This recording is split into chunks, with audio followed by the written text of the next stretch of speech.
John, first of all, what was he like? So you had a 5-hour conversation, and it was quite in-depth. It was a 5-hour conversation where he sketched out really his plan for the kingdom. He has this obsession about moving the Saudi economy away from oil and basing it around something new. And this $2 trillion fund into which Aramco will go is an amazing thing. If you think about it, it's enough to buy Google, Microsoft, the Alphabet, the whole lot of them, but Warren Buffett, all those things could go into one thing and they'd still have change to spare. And into that fund is going to go Aramco. They've already got SABIC inside it, their industrial arm. They're going to add land, property, all these other things. And it's roughly twice as big as any other, or more than twice as big than any other sovereign wealth fund. Yeah, his obsession, right, to move it away from oil is understandable given the volatility we saw in the oil price and the fact that we have concerns that Saudi haven't done the structural reforms needed.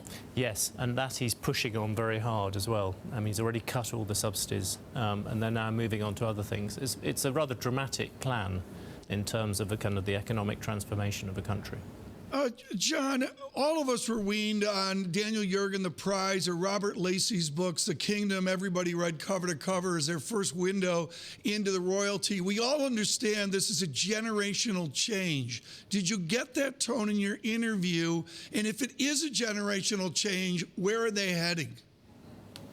Well, I think there is something of a generational change. His father is king, and you have Mohammed bin Nayef, who is the crown prince, and he's deputy crown prince. But there is an element of a group of mostly young reformers around him who want to push, very much step on the accelerator in terms of change there. And there will be some people, perhaps some people in the royal family, but certainly people from the religious side, who will be suspicious and worried about this, but I think there is an element whereby Saudi Arabia has to change. They were stuck in a situation where they were running out of money. I'm sure they really needed it. I'm sure you were briefed, John, by Riyad Hamad and John Freyer and our teams on the oil dynamics of the Middle East. What is the level of desperation in Saudi Arabia about the funding of those domestic responsibilities and having enough in the bank as they've had for generations? What's the level of sweat in Riyadh?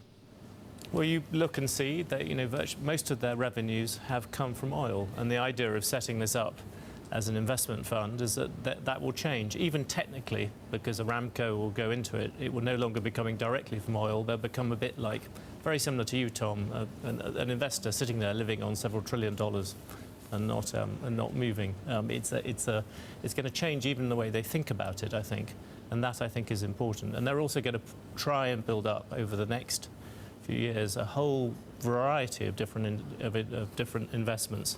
And even if you look at Saudi Aramco, the aim there is very much to go from just being a producer of the oil, it's by far the biggest producer of oil in the world, to becoming the world's biggest refiner. They've already got that very clearly in their sights. They refine about 5 billion barrels a day at the moment.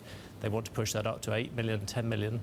They want to move into petrochemicals. And in the end, their plan for Aramco is to be a huge industrial energy company. So it goes across the whole parameters. I mean, this is a fairly dramatic change in the industrial makeup of both the country and the oil market.